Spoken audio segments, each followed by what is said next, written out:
Bonsoir à toutes et à tous. C'était le sommaire. À tout de suite pour le journal en détail avec moi, Amandine Dikoumassabo.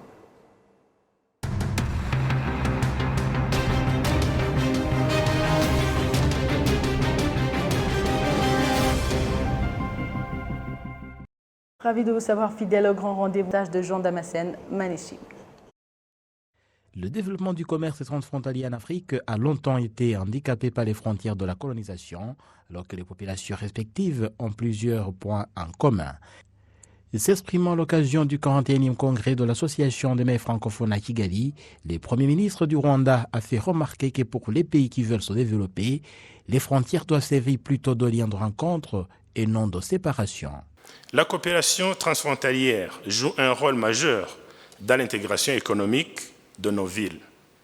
De ce fait, le développement des infrastructures transfrontalières adéquates est très capital pour abaisser les coûts des transactions et accélérer la circulation des biens et services. Je voudrais encourager les maires de villes francophones ici présents, ainsi que les membres de la société civile, à redoubler les efforts pour soutenir les initiatives plaçant la cohésion sociale, le vivre ensemble et le numérique au cœur de la transformation de nos villes.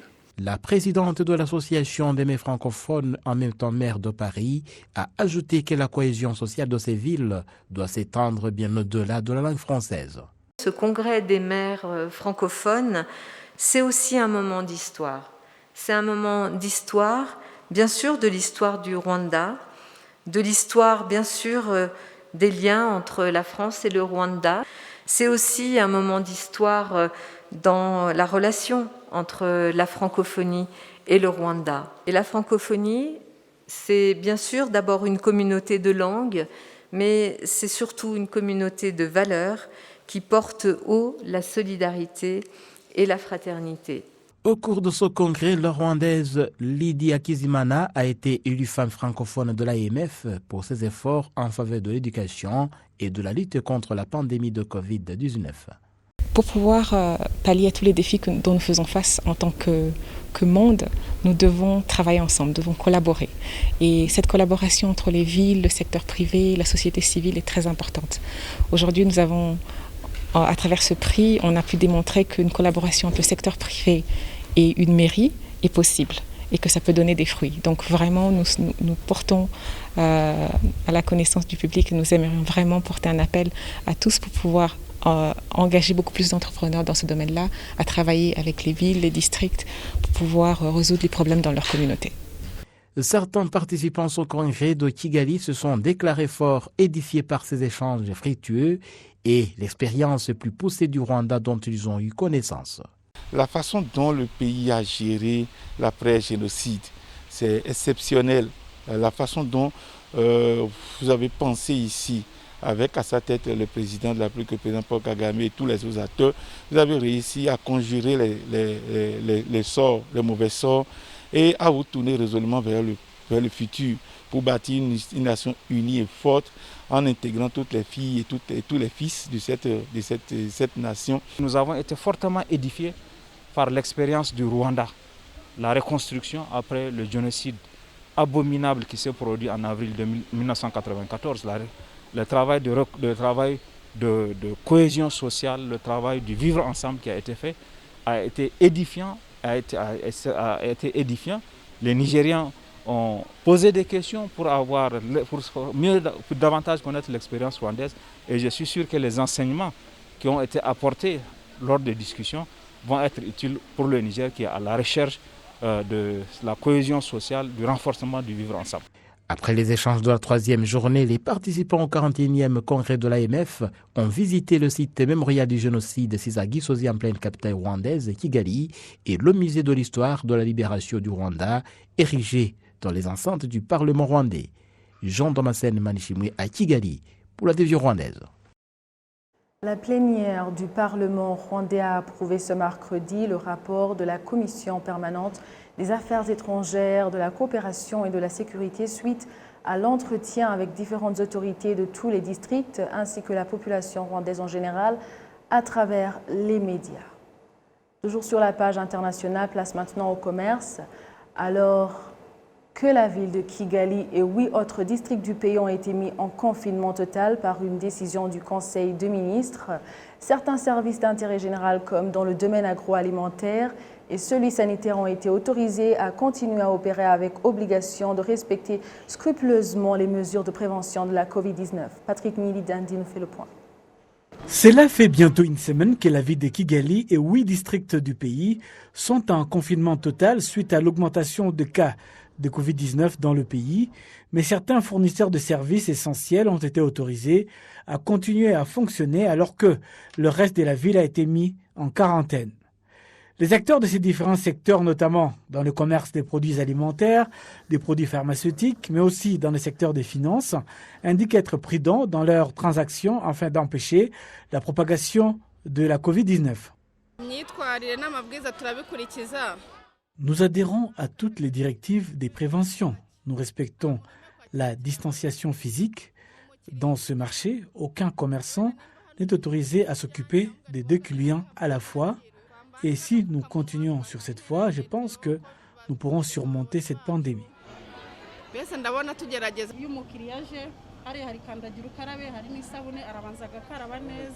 Nos clients sont tenus de se laver d'abord les mains avant d'entrer et toujours un par un. Et nous utilisons ces fils pour limiter les gens qui doivent entrer, sans oublier que nous prenons la précaution de se laver les mains avec un désinfectant après avoir manipulé des billets des banques venant de nos clients.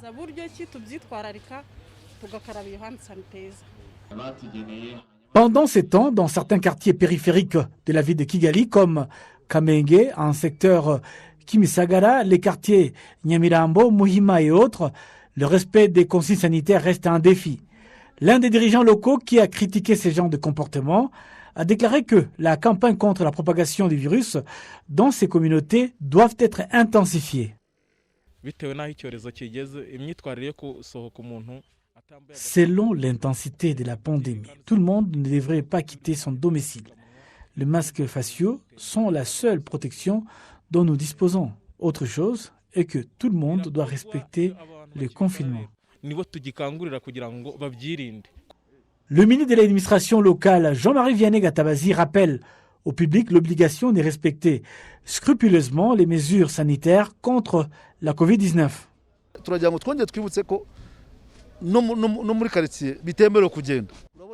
Nous tenons à rappeler à tous que personne n'est autorisé à faire des mouvements inutiles dans le quartier. Certaines personnes aiment sortir de chez elles et se tenir en dehors de la parcelle ou rendre visite aux voisins. Que ces personnes sachent qu'elles violent les mesures de confinement total. Cette mesure exceptionnelle exige que tout le monde reste chez lui, rien d'autre. Le confinement total de la ville de Kigali et de 8 autres districts est entré en vigueur la semaine dernière, alors que les autorités sanitaires indiquaient que le nombre de nouveaux cas était de plus en plus croissant et le virus gagnait du terrain. Cette mesure va s'étendre jusqu'au 26 juillet prochain, mais d'ici là, les Rwandais sont invités à réduire les déplacements et les réunions et à ne voyager qu'en ultime nécessité. La campagne de vaccination contre la pandémie de Covid-19 se poursuit un peu partout sur le territoire national et les bénéficiaires apprécient cette activité qu'ils considèrent comme une bonne opération de préserver leur santé. Le point avec Hassim Youssouf. La vaccination dans les centres de santé d'un peu partout dans la ville de Kigali s'occupe actuellement de cinquantenaires et plus. Ils louent cette activité et indiquent qu'elle va les aider à se protéger et protéger leur famille contre la pandémie de Covid-19. Si je me fais volontairement vacciner, c'est pour moi important car ainsi ma santé et celle de mes collègues sont protégées et j'applique comme les autres les programmes du gouvernement. Maintenant, je dois renforcer les mesures préventives en évitant notamment les lieux de grands rassemblements.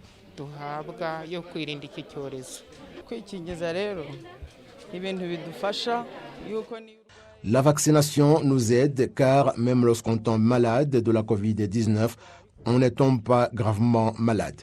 Lorsqu'on a été vacciné, on guérit. C'est pourquoi je suis venu volontairement me faire vacciner. Et puis pour nous, personnes âgées, la Covid peut nous faire trop mal.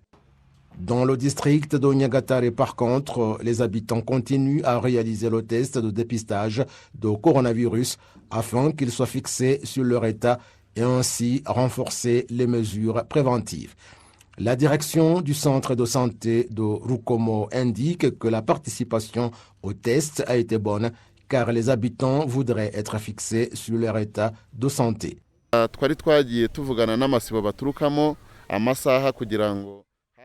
Nous avons parlé de l'heure avec les entités administratives de base afin d'éviter la bousculade, mais les habitants veulent être fixés sur leur état. Celui qui est infecté, toute sa famille est soumise au test. La personne malade avec peu de symptômes est traitée à domicile. Nous lui demandons de porter le masque et de s'isoler.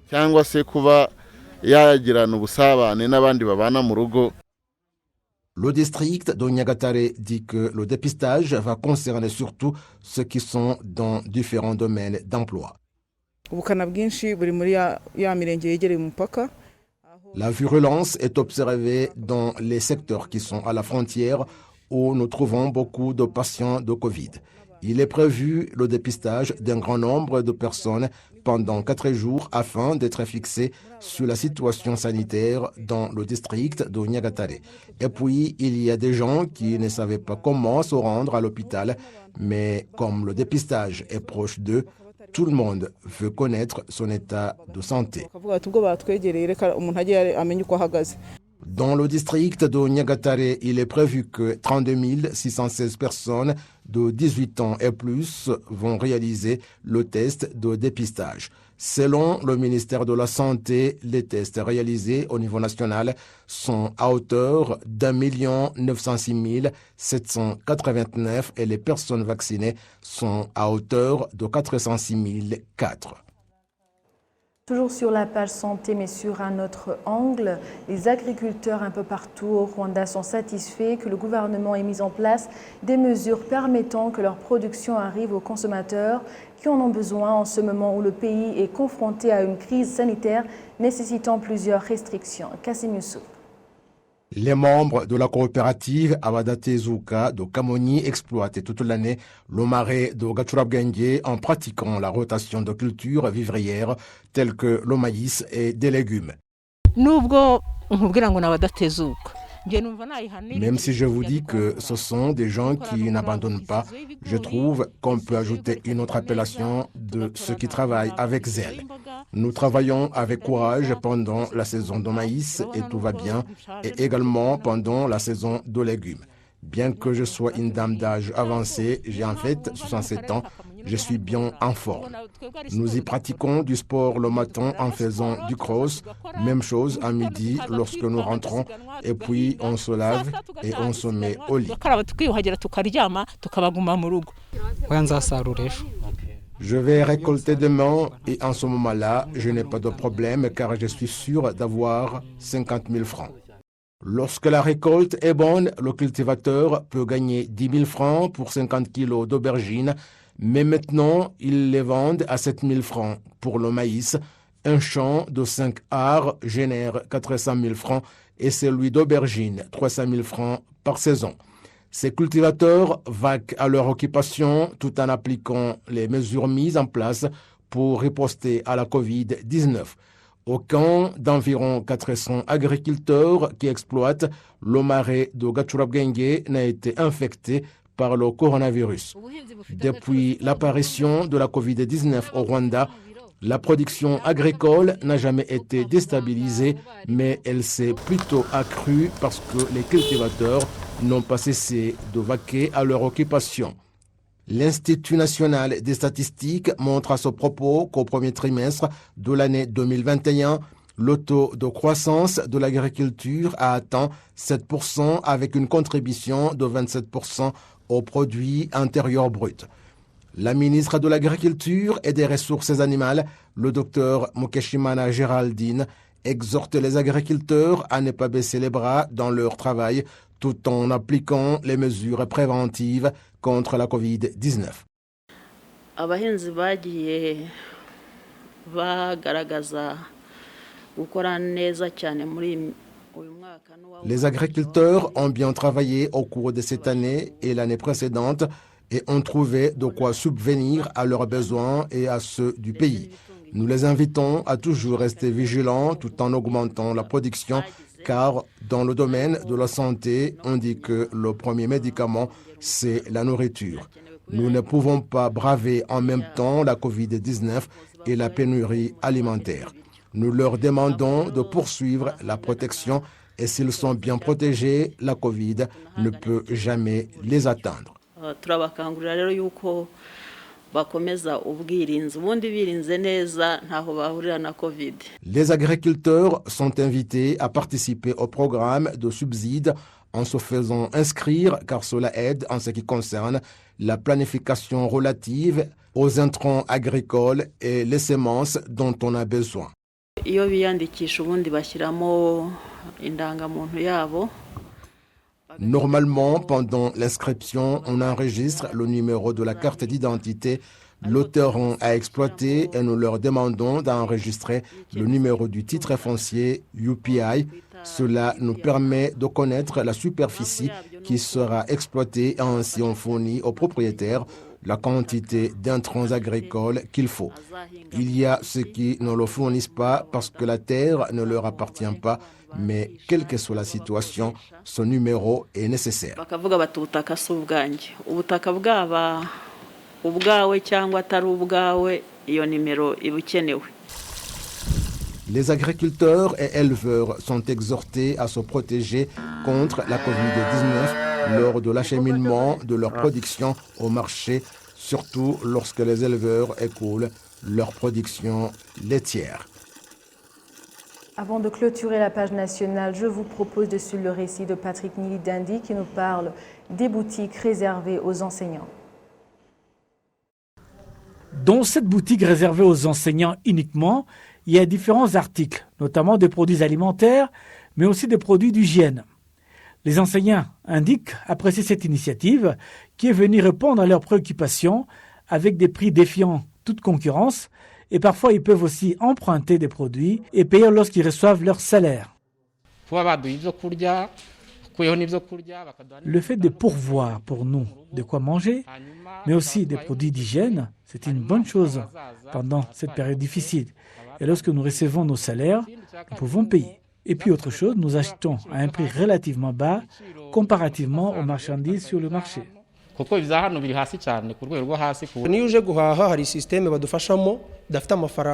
Ils ont mis en place un système de crédit de telle façon que nous pouvons prendre ce dont nous avons besoin et dès que le salaire est là, tu peux payer ta dette. Cette initiative est venue comme une réponse à notre préoccupation.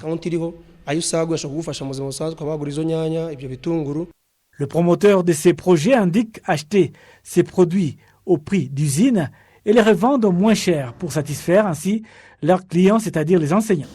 Ils indiquent qu'à ce jour, ils ont déjà ouvert 5 boutiques et comptent poursuivre dans d'autres parties du pays.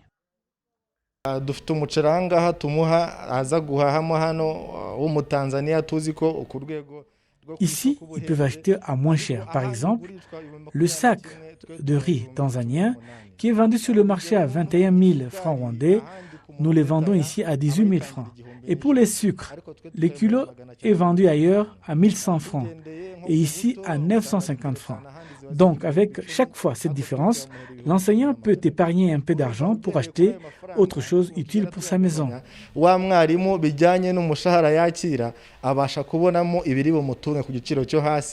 Cette boutique a débuté ses activités au mois de février de cette année. À ce jour, ce projet possède déjà 5 boutiques, dont l'une à Rugende, dans la ville de Kigali, et puis à Nunga, Karenge, Rwamagana et une branche en district de Burera qui ouvre bientôt. Merci de choisir la télévision rwandaise pour vous informer. Si vous venez juste de nous capter, vous pouvez suivre ce que vous avez raté sur toutes les plateformes de la télévision rwandaise. Toute l'équipe qui a réalisé ce journal vous souhaite de bien prendre soin de vous en respectant toutes les instructions sanitaires pour riposter sérieusement à la pandémie de Covid-19. Quant à moi, Amandine Dikoumassawo, je vous dis à la prochaine et d'ici là, portez-vous bien.